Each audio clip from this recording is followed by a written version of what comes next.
तो ईरान की अमेरिका और इजराइल के खिलाफ चल रहे महायुद्ध ने दुनिया भर को नई चिंता में डाल दिया है और ऐसे में भारतीय सेना ने भी अब पाकिस्तान और चीन से सटी अपनी सीमाओं पर अपनी रक्षा क्षमता को और मजबूत करने की तैयारी तेज कर दी है।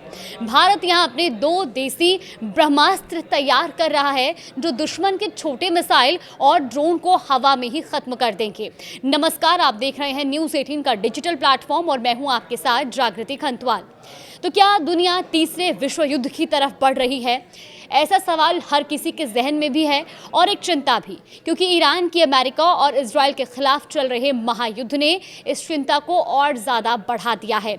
इस वैश्विक तनाव और पाकिस्तान चीन सीमा पर बढ़ते खतरे के बीच भारतीय सेना ने अपनी रक्षा क्षमता को और मजबूत करने की तैयारी तेज कर दी है।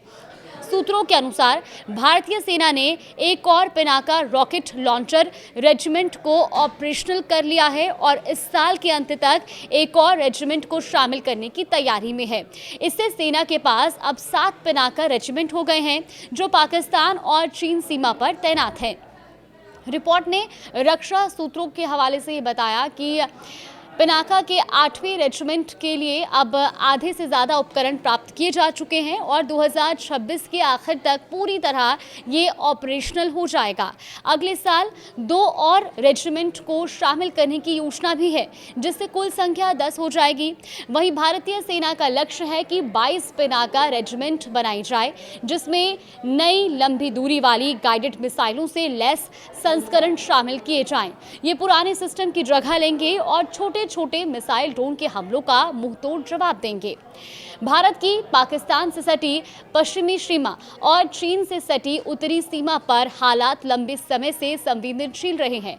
खासतौर पर साल 2020 में गलवान घाटी में हुई झड़प के बाद सेना ने अपनी आर्टिलरी ताकत को तेजी से मजबूत करने का फैसला लिया था। भारतीय सेना ने तब भारत अर्थ मूवर्स लिमिटेड, टाटा पावर और लॉर्सन एंड टुब्रो के साथ करीब 2580 करोड़ रुपए के 6 पिनाका रेजिमेंट के लिए समझौता किया था और अब इनका तेजी से उत्पादन और तैनाती भी की जा रही है। ईरान अमेरिकी जंग के दौरान ड्रोन और मिसाइल स्वार्म अटैक की रणनीति देखते हुए सेना ने पिनाका को और महत्वपूर्ण हथियार मान लिया है। इस जंग में बड़े पैमाने पर रॉकेट, ड्रोन और प्रिसिजन स्ट्राइक सिस्टम का इस्तेमाल हो रहा है और यही वजह है कि भारत भी अपनी सेना को ऐसे हथियारों से लैस कर रहा है जो एक साथ कई लक्ष्यों को तेजी से निशाना बना सके। पिनाका भारत का स्वदेशी multi barrel rocket launcher system है जिसे DRDO ने विकसित किया है और इस भारतीय सेना का देसी ब्रह्मास्त्र भी कहा जाता है, क्योंकि ये कम समय में भारी तबाही मचाने की क्षमता रखता है। ये 122 मिलीमीटर रॉकेट की तुलना में ज़्यादा शक्तिशाली और सटीक है। पिनाका 12 रॉकेट एक साथ दाग सकता है और कुछ ही सेकंड में दुश्मन के बड़े इलाके को निशाना भी बना सकता है। इसकी रेंज 40 से 75 किलोमीटर तक है, जबकि इसके नए गाइडेड वर्जन इससे भी ज़्यादा दूर 120 किलोमीटर तक सटीक हमला करने में सक्षम है। ये सिस्टम GPS और INS गाइडेंस से लैस है, जिससे सटीकता बहुत बढ़ गई है। ये सिस्टम खासतौर पर दुश्मन के ठिकानों, बंकर, कमांड सेंटर और आर्टिलरी पोजीशन को नष्ट करने के लिए डिज़ाइन किया गया है और इसकी सबसे बड़ी ताकत इसकी शूट एंड स्कूट क्षमता है, यानी हमला करने के तुरंत बाद अपनी पोजीशन बदल लेना, जिससे दुश्मन के जवाबी हमले से बचा जा सके। देखिए, आधुनिक युद्ध में छोटे ड्रोन और लो कॉस्ट मिसाइलें बड़ा खतरा बनकर उभरी हैं। पिनाका का अपग्रेडेड वर्जन ऐसे लक्ष्यों के खिलाफ भी प्रभावी माना जा रहा है। इसकी एक रेजिमेंट में 18 से 24 लॉन्चर होते हैं जो मिनटों में सेकंडों और सैकड़ों रॉकेट्स को दाग सकते हैं। इसके साथ ही अगर हम बात करें तो इसकी और भी कई खूबियां हैं, वो भी आपको बताते हैं। ये छोटे ड्रोन और क्रूज मिसाइलों के स्वार्म अटैक का मुंहतोड़ जवाब देने में सक्षम है।